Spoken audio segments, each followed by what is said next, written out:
ओम शांति। आत्मा और परमात्मा का मिलन, जिसे हम योग कहते हैं, याद कहते हैं, प्यार कहते हैं। वास्तविकता में इस प्यार को समझने के लिए, बाबा की याद में रहने के लिए शब्दों की ज़रूरत नहीं है, अनुभव की ज़रूरत है। जिस पल हम स्वयं को अपने वास्तविक स्वरूप में अनुभव कर लेते हैं, जिस पल हम बाबा को अपना मान लेते हैं, उसकी अनुभूति कर लेते हैं, उसी पल से योग लगाना, बाबा के प्यार में समाना, डूब जाना मुश्किल नहीं लगता, क्योंकि प्यार का सागर है बाबा। जितना उसमें समाते हैं उतना आत्मा शीतल बनती जाती है, स्वच्छ बनती जाती है, आत्मा की अंदर की मैल धुलती जाती है, सच्चा सोना बन जाती है। इसलिए बाबा बार बार कहते हैं, बस न कुछ बोलो, न ज़्यादा विस्तार में जाओ, सार स्वरूप होकर शांति में बैठकर मुझे याद करो। तो आज की मुरली हमें याद के सही मायने सिखा रही है। आज है 2 मार्च 2024। बाबा के महावाक्य हैं, मीठे बच्चे, यह नॉलेज बिल्कुल शांति की है। इसमें कुछ भी बोलना नहीं है, सिर्फ शांति के सागर बाप को याद करते रहो। प्रश्न है, उन्नति का आधार क्या है? बाप की शिक्षाओं को धारण कब कर सकेंगे? उत्तर है, उन्नति का आधार है लव, यानी प्यार। एक बाप से सच्चा प्यार चाहिए। नज़दीक रहते भी यदि उन्नति नहीं होती तो ज़रूर लव की कमी है। लव हो तो बाप को याद करें। याद करने से सब शिक्षाओं को धारण कर सकते हैं। उन्नति के लिए अपना सच्चा सच्चा चार्ट लिखो। बाबा से कोई भी बात छिपाओ नहीं। आत्म अभिमानी बनते खुद को सुधारते रहो। देखो बाबा की कितनी हमारे प्रति शुभ भावनाएं हैं। उन्नति हमें करनी है और बाबा विभिन्न युक्तियां बता रहे हैं। ओम शांति। बच्चे, अपने को आत्मा समझकर बैठो। बैठे हैं सभी और बाप को याद करो। बाबा पूछते हैं, जब भी कहाँ सभा में भाषण करते हो तो घड़ी घड़ी यह पूछते हो कि तुम अपने को आत्मा समझते हो या देह? ऐसे पूछते हो कि अपने को क्या समझते हो। पहले सबको अपनी स्वस्थिति में टिकाना पड़ता है। अपने को आत्मा समझकर यहाँ बैठो। आत्मा ही पुनर्जन्म में आती है। अपने को आत्मा समझ परम पिता परमात्मा को याद करो। बाप को याद करने से ही तुम्हारे विकर्म विनाश होंगे। इसको योग अग्नि कहा जाता है। बस एक को याद करना। निराकार बाप निराकारी बच्चों को कहते हैं, मुझे याद करने से पाप कट जाएंगे। इम्पॉर्टेंट है याद किसको करना है? आत्मा को और परमात्मा को याद करना है। आत्मा याद करती है परमात्मा को। ये पक्का करना है। अगर बॉडी कॉन्शियस होकर परमात्मा को याद करेंगे तो पाप नहीं कटेंगे। तो पहले खुद सोल कॉन्शियस होना है, अपने को आत्मा समझना है, फिर बाबा को याद करना है, तो पाप कटेंगे और तुम पावन बन जाएंगे। फिर तुम मुक्ति, जीवन मुक्ति को पाएंगे। सभी को मुक्ति के बाद जीवन मुक्ति में आना है ज़रूर।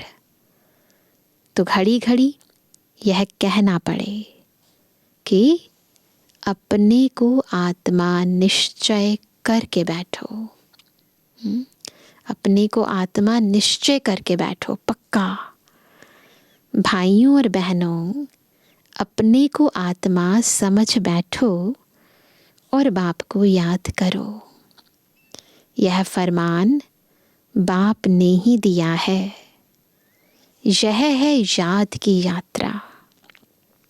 बिल्कुल अपने को सोल कॉन्शियस होकर बैठ जाना, स्थिति में स्थित हो जाना, ये है याद की यात्रा। बाप कहते हैं, मेरे साथ बुद्धि का योग लगाओ तो तुम्हारे जन्म जन्मांतर के पाप भस्म हो जाएंगे। यह घड़ी घड़ी तुम याद कराएंगे, समझाएंगे, तब समझेंगे कि आत्मा अविनाशी है, देह विनाशी है। एक बारी से बात नहीं बनेगी, घड़ी घड़ी याद खुद भी करना है और कराना भी है। अविनाशी आत्मा ही विनाशी देह धारण कर, अविनाशी आत्मा ही विनाशी देह धारण कर पाट बजाए, एक शरीर छोड़ फिर दूसरा लेती है। आत्मा का स्वधर्म तो शांति है। वह अपने स्वधर्म को भी नहीं जानते हैं। अब बाप कहते हैं, मुझे याद करो तो विकर्म विनाश होंगे। मूल बात यह है। पहले पहले तुम बच्चों को यही मेहनत करनी है।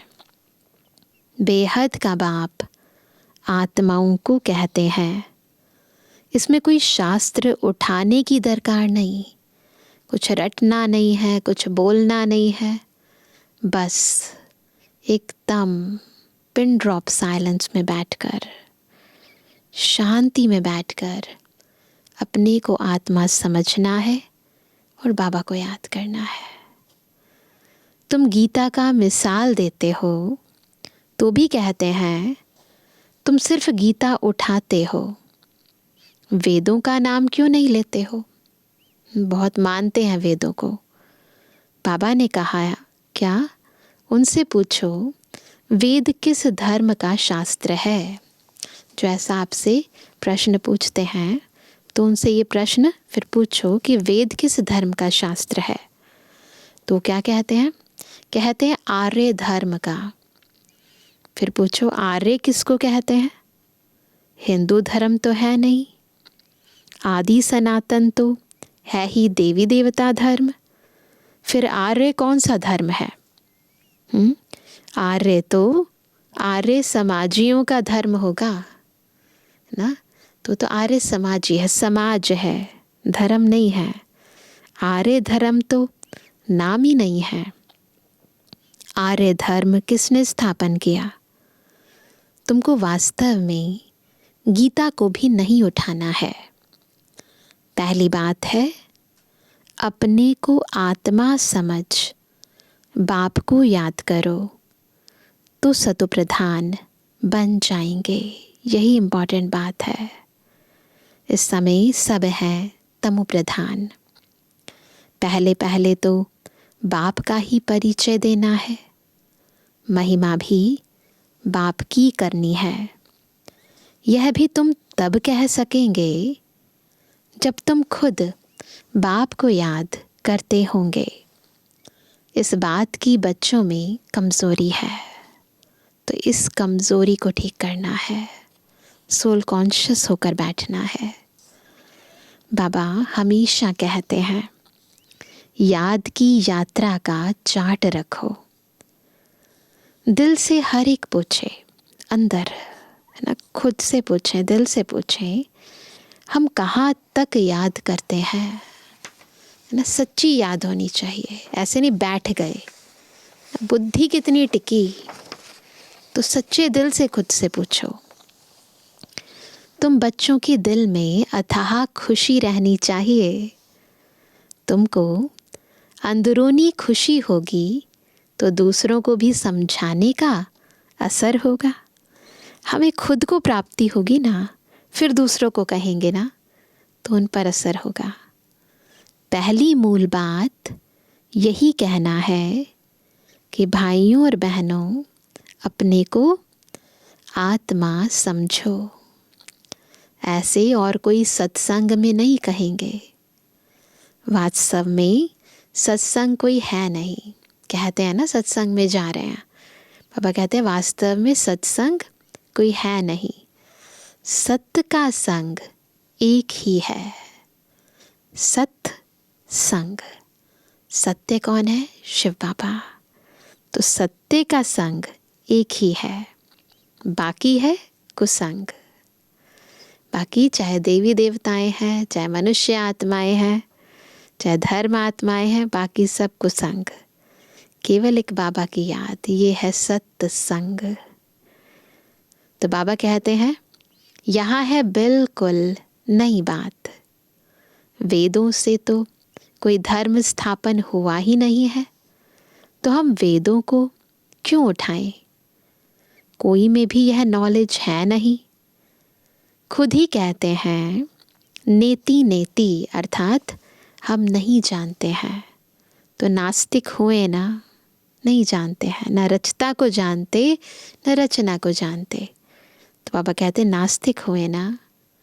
अब बाप स्वयं कहते हैं क्या करो? आस्तिक बनो, अपने को आत्मा समझो। यह बातें गीता में कुछ है, जो भक्ति मार्ग की गीता है उसमें कुछ है, वेदों में है नहीं। वेद उपनिषद तो ढेर है, अब वह किस धर्म का शास्त्र है? मनुष्य तो अपनी बातें करते हैं, तुमको किसका भी सुनना नहीं है।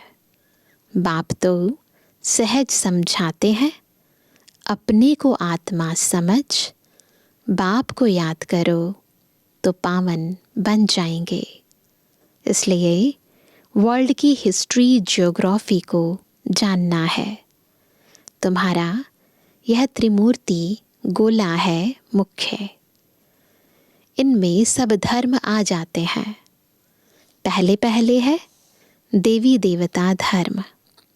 बाबा ने कहा है त्रिमूर्ति गोला बड़ा बड़ा बनाकर दिल्ली के मुख्य स्थान पर, जहाँ आना जाना बहुत हो, वहाँ लगा दो। 3 शीट पर हो। सीढ़ी में तो और धर्मों का नहीं आता है। मुख्य यह 2 चित्र हैं, समझाना ही इस पर है। पहले है बाप का परिचय, बाप से ही वर्षा मिलता है।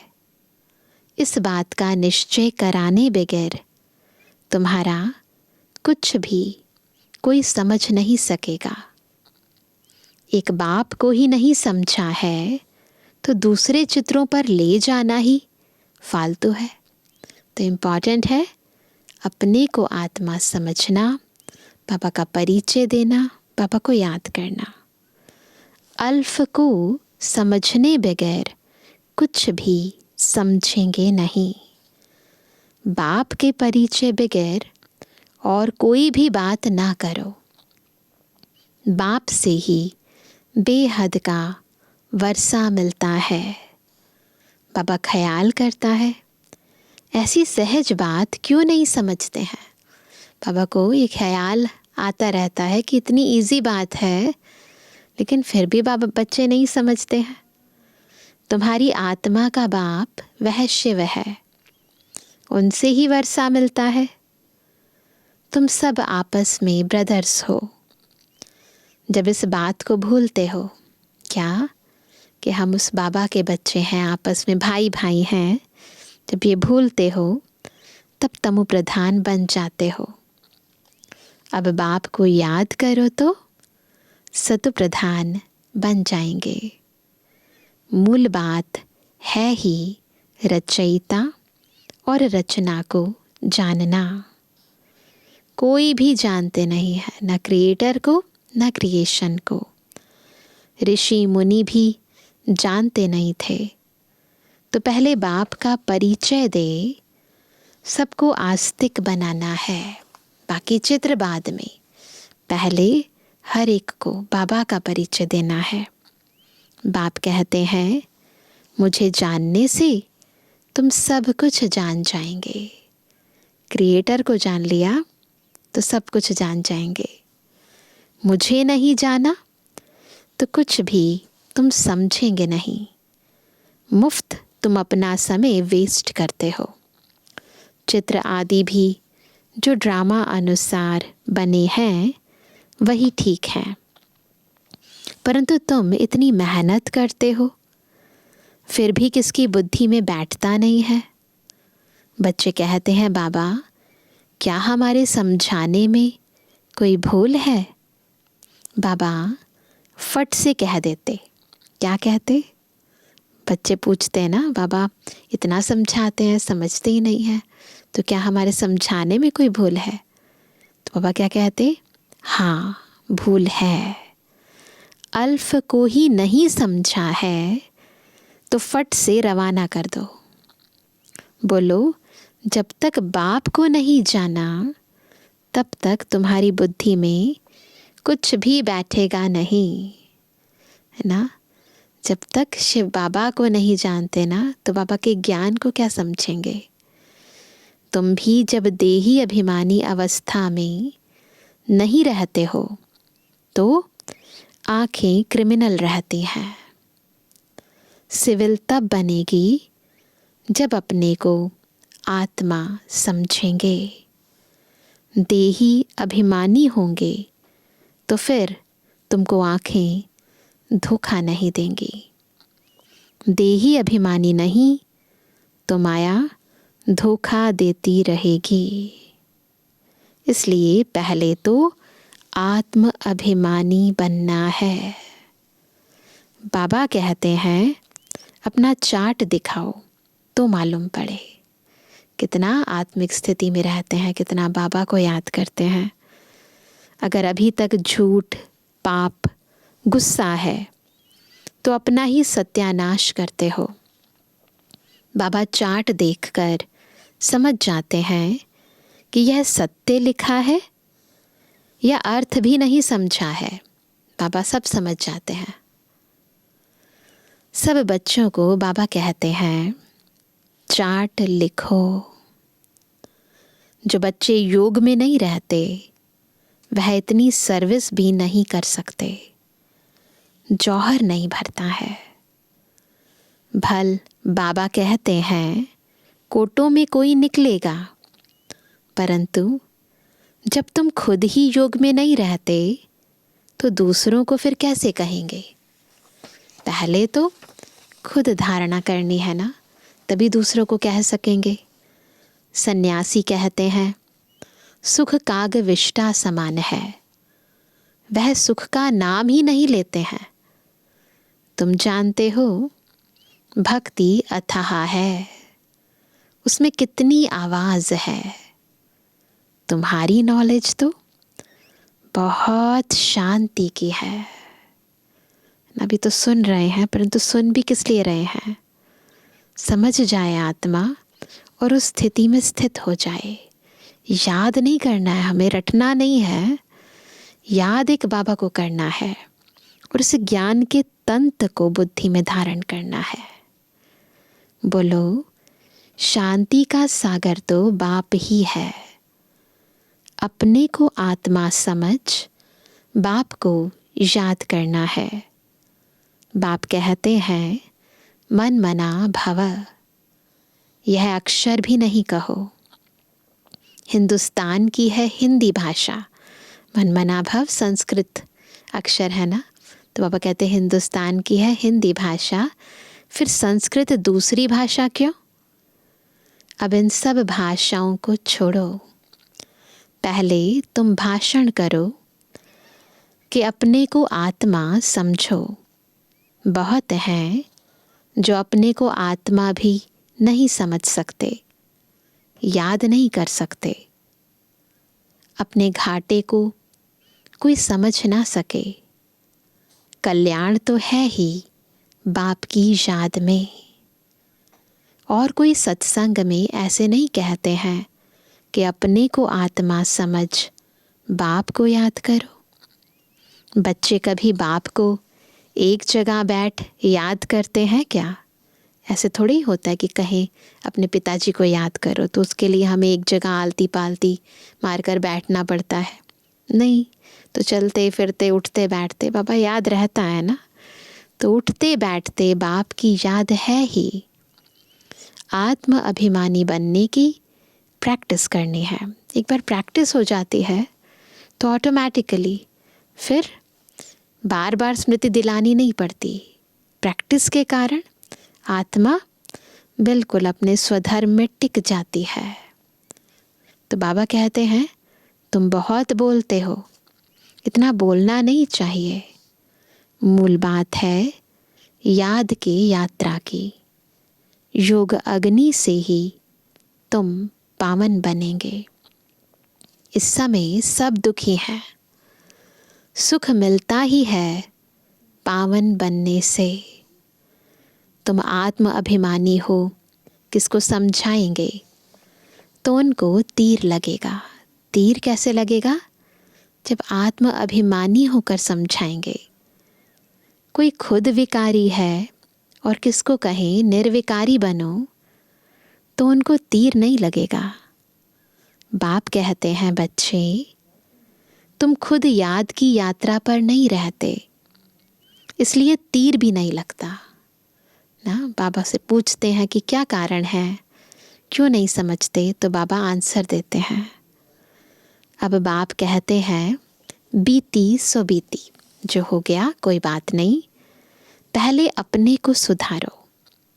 दिल से पूछो हम अपने को आत्मा समझ बाप को कितना याद करते हैं। जो बाप हमको विश्व का मालिक बनाते हैं, हम शिव बाबा के बच्चे हैं तो ज़रूर हमको विश्व का मालिक बनना है। वही एक माशूक आकर तुम्हारे सामने खड़ा हुआ है। जन्म जन्मांतर का माशूक है, तो उनके साथ बहुत लव होना चाहिए। लव माना याद। शादी होती है तो स्त्री का पति के साथ कितना लव होता है। तुम्हारी भी सगाई हुई है, शादी नहीं। वह तो जब विष्णुपुरी में जाएंगे फिर ससुर घर चले जाएंगे ना। पहले शिव बाबा के पास जाएंगे, फिर ससुर घर जाएंगे। पहले शिव बाबा के पास जाएंगे ऊपर, फिर ससुर घर में जाएंगे। सगाई की खुशी कम होती है क्या? सगाई हुई और याद पक्की हुई, ऐसे ही होता है दुनिया के अंदर। तो हमारी सगाई शिव बाबा के साथ है, तो बस बाबा की याद चाहकर भी ना भूले। सतयुग में भी सगाई होती है, परंतु वहाँ सगाई कब टूटती नहीं है। कलयुग में तो सगाई हो जाती है, फिर भी कई बारी टूट भी जाती है। अकाले मृत्यु नहीं होती, यह तो यहाँ होती है। सगाई भी यहाँ टूटती है, अकाले मृत्यु भी यहाँ होती है। तुम बच्चों को भी गृहस्थ व्यवहार में रहते पवित्र बनना है। भल बहुत नज़दीक भी रहते हैं, फिर भी उन्नति नहीं होती है। जो उस लव से आते हैं उनकी बहुत उन्नति होती है। तो उन्नति का आधार है बाबा के साथ दिल का लव, दिल का प्यार। याद ही नहीं तो लव भी नहीं रहता। तो उनकी शिक्षाओं को भी धारण नहीं कर सकते। प्यार सब कुछ करा देता है, प्यार ही नहीं है तो फिर बाबा का कहना कैसे मानेंगे, शिक्षाओं को धारण कैसे करेंगे। प्यार है तो असंभव भी संभव हो जाता है। भगवानुवाच, तुम बच्चे सबको यही पैगाम दो कि काम महाशत्रु है, जो आदि मध्य अंत दुख देता है। तुम तो पवित्र सतयुग के मालिक थे, अभी तुम गिरकर गंदे बन पड़े हो। अब यह अंतिम जन्म फिर से पवित्र बनो। कामचिता पर बैठने का हथियाला कैंसिल करो। तुम बच्चे जब योग में बोलेंगे ना, तब किसकी बुद्धि में बैठेगा। बोल रहे हैं परंतु योग युक्त होकर बोल रहे हैं, तब सामने वाली आत्माओं की बुद्धि में बैठेगा। ज्ञान तलवार में योग का जौहर चाहिए। पहली मुख्य है एक बात। बच्चे कहते हैं बाबा हम बहुत मेहनत करते हैं, तब मुश्किल कोई निकलता है। बाबा कहते हैं वही बात, क्या योग में रहकर समझाओ। याद की यात्रा की मेहनत करो। रावण से हार कर विकारी बने हो, अब निर्विकारी बनो। बाप की याद से तुम्हारी सब मनोकामनाएं पूर्ण हो जाएंगी। बाबा स्वर्ग का मालिक बनाते हैं। बाबा डायरेक्शन तो बहुत देते हैं, परंतु बच्चे अच्छी तरह कैच नहीं करते हैं और बातों में चले जाते हैं। मुख्य तो बाप का पैगाम दो, परंतु क्या होता है, खुद ही याद नहीं करेंगे तो दूसरों को कैसे कहेंगे। तो जो कुछ भी कहना है, कहने से पहले खुद करना है। करके कहेंगे तो तीर लगेगा, ठगी नहीं चलेगी। यहाँ ठगी नहीं चलती है। दूसरों को कहें विकार में नहीं जाओ, खुद जाए तो ज़रूर दिल खाएगी। ऐसे भी ठग हैं। इसलिए बाबा कहते हैं मूल बात है ही अल्फ। अल्फ को जानने से तुम सब कुछ जान जाएंगे। अल्फ को न जानने से तुम कुछ भी समझ नहीं सकेंगे। तो पक्का करना है बाबा की याद, बाबा पर अपना अटूट निश्चय, बाबा के साथ दिल का प्यार। अच्छा, मीठे मीठे स्वर से एबल आज्ञाकारी बच्चों पर माता पिता बाप दादा का याद तारा। Good morning. रूहानी बच्चों की, रूहानी बाप दादा को गुड मॉर्निंग, नमस्ते नमस्ते नमस्ते। धारणा के लिए मुख्य सार पहला, अंदरूनी बाप के याद की खुशी में रहकर फिर दूसरों को बाप का परिचय देना है। सबको एक बाप की महिमा सुनानी है। दूसरा, आत्म अभिमानी बनने की बहुत प्रैक्टिस करनी है। बहुत बोलना नहीं है, बीती सो बीती कर पहले स्वयं को सुधारना है। याद की यात्रा का सच्चा चार्ट रखना है।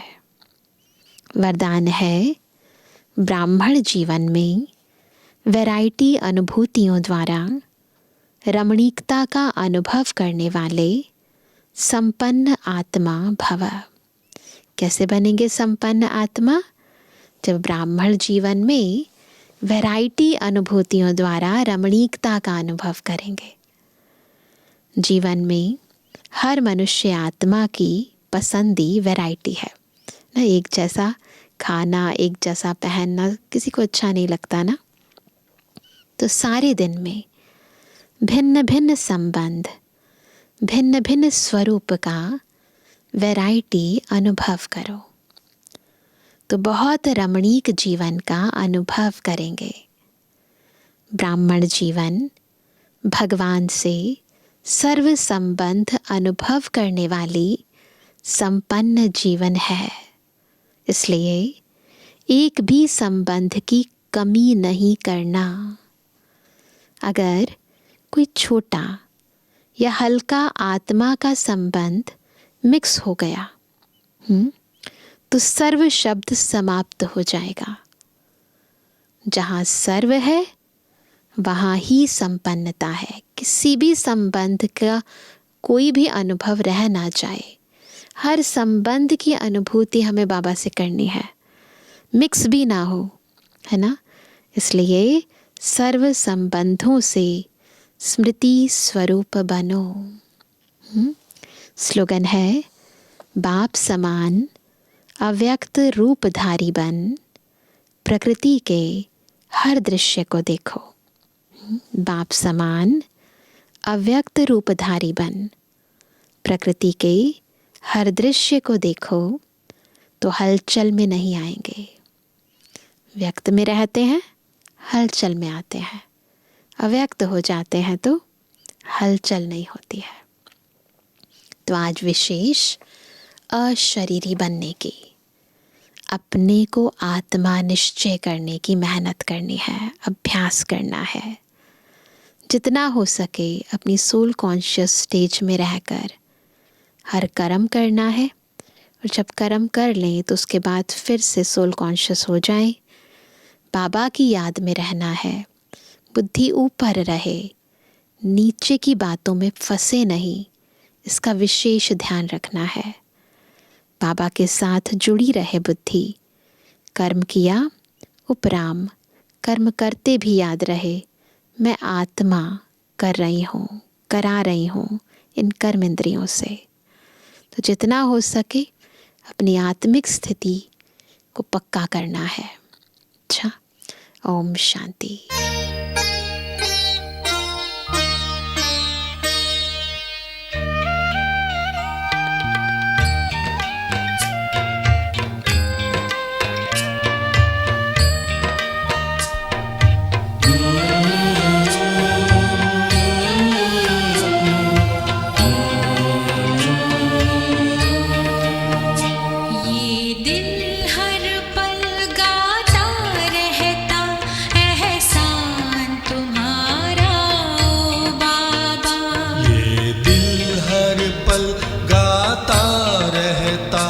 एहसान तुम्हारा ओ बाबा, बदली हमारी किस्मत पाके प्यार तुम्हारा ओ बाबा।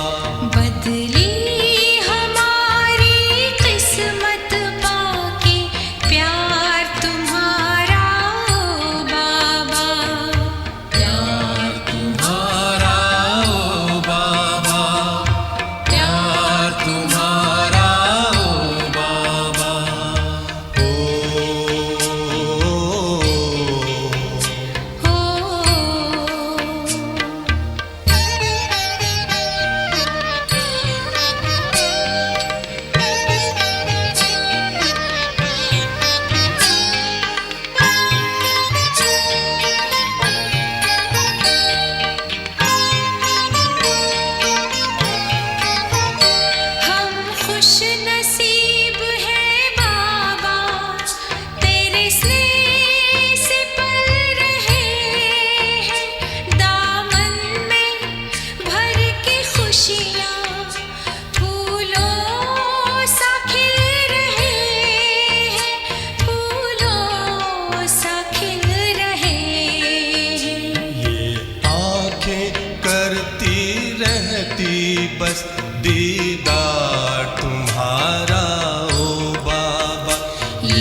इजहार करूं कैसे बाबा, ये दिल